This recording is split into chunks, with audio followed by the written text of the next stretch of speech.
ఈ మాత్రం సౌందర్యానికే ఇంత దాసులు అయిపోయావే, ఇంతకన్నా లోకోత్తరమైన సౌందర్యాన్ని చూస్తే ఇంకేమైపోతావో. ఇంతకన్నా సౌందర్యమా?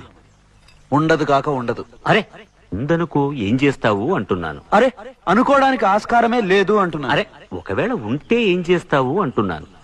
ఇంతకన్నా ఆనందప్రదమై, ఆద్యంత రహితమై, అనంతమై, నా హృదయమంతా నిండి నన్ను తనలో నింపుకునే సౌందర్యమై ఉంటే అరే ఉండదయ్యా స్వామి. అరే ఉంటే ఏం చేస్తావయ్యా? ఆ సౌందర్యానికే దాసోహం అంటాను. అయితేరా చూపిస్తాను. పద చూస్తాను.